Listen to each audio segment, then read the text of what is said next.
So hi everyone, today in this video we're gonna develop another solutions for another type of problems that we face in our day-to-day lives, always with a focus in trying to apply some of the learnings that all the majority of the mental models they can so provide to you in terms of them being the logical senses that concern so the solutions that you create. And obviously, these mental models they can be taken from science, they can be taken from wherever is the field that you look, they can be taken. And so obviously they tend to be used because they are models to think. Is models to think is what determines so the creativity and as well so the outputs that are like so the talks, the process, the methodologies, the solutions by itself that you so are that you create. And then so what's the problem today is the global dopamine dysregulation crisis. And what do you have? We have 80% of adults that show attention spans shortened than goldfish.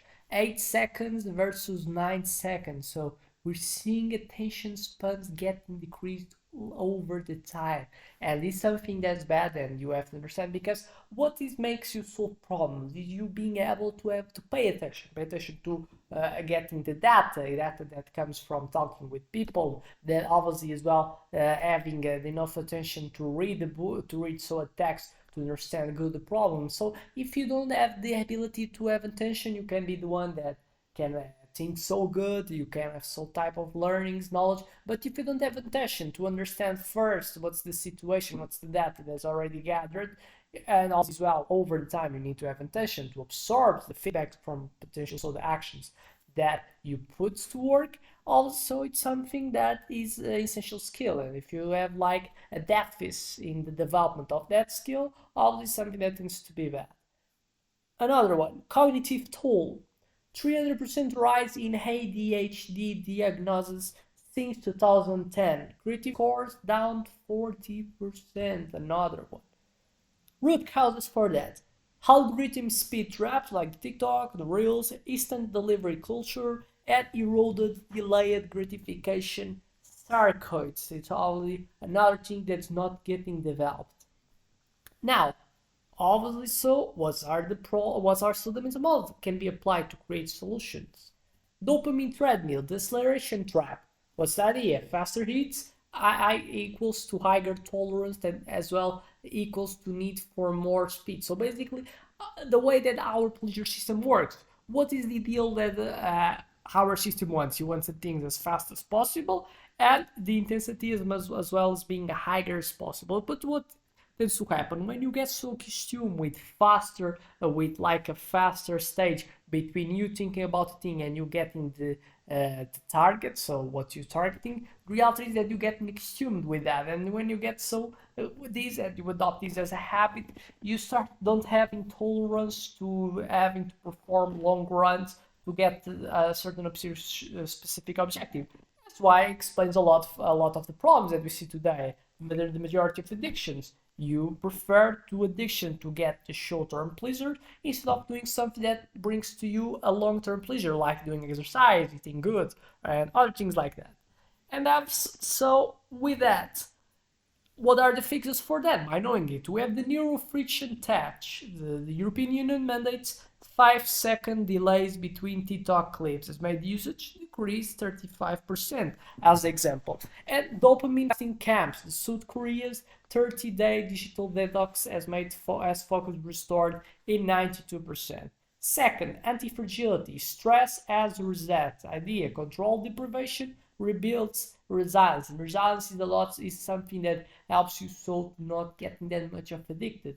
And then we have boredom therapy, the Japan that describes empty wall storing 20 minutes a day has made creativity increase 60%. So how important, see how it's something that's it's kind of interesting to see how you getting in a zone that you don't get stimulation, you still can be creative, because we tend to think that you to get creative is because there's someone that gets so much of inputs in their system that they have so much to work and then produce outputs. The reality is that if you live in a world that you just get inputs, you don't have time to perform and to create the outputs. And then this type of activity as the empty house staring you're not doing something. So it's the most type of environment that you have and create outputs, that you have thoughts that are creative. That's why you're just gonna see the majority of the times that you have some type of thought that you see that's something that's good, something that's some type of deep in it. It's normally when you're not doing that much of a thing, which probably so when you're lying in your bed or when you're showering, that you're not doing that much of a thing, and then it's normal. So when you tend to be more creative, and when you so develop, the outputs part of the system of being creative. Micro-delayed gratification. Germany pays kids €2 a week to not open apps, has made impulse control increase 45%. Another interesting type of activity. 3. Javelin's paradox. Efficiency breeds excess. What's the idea? Time saved via speed is spent chasing more speed. And then so with that, what is something that you could create as a fix for? Slow tax certifications. Apps like Forest get tax breaks if proven to increase attention span. And analog mandates. California requires paper menus in restaurants, has made conversation length increase 70%. See how the app Forest is kind of alignment of incentives. The government obviously wants to get a population that don't get that much of attention span being lower. And then how you align incentives? What do you pretend people to be? So a app that has the ability and has a funnel that is able so to get for that a lot of the time of millions of people, getting a lot of incentives that they get more money by getting so a tax break if they proven to make what governments want, that is so improving the skill of attention in people. So alignment of incentives as well, mental model that is as well applied in the solutions for this global type of dysregulation in terms of the dopamine. Then after that, what do you have? We have a bit of systems thinking. Speed different than isolated. What's the idea? Fast brains linked to poor sleep, diet, and movement. So brains that are accustomed, and the brains that are so getting used with fast type of revenues. With that comes poor sleep, diet, and movement as well. Fix. Circadian reboot. Schools in Norway that ban screens after 8 p.m. has made teen sleep quality increase 50%. And vagus nerve jabs. The UK clinics teach humming breathing to activate calm states, as cortisol reduced 40%. And cortisol is hormone of stress, and normally as well when we dysregulate the dopamine system, we as well tend to dysregulate as well the releasing and cortisol, and then so you tend to feel as well more stressed. 5. Core effect. Quick fixes tend to backfire. So idea, speed hacks like nootropics, multitasking tend to worsen the dysfunction, and so the fix for that.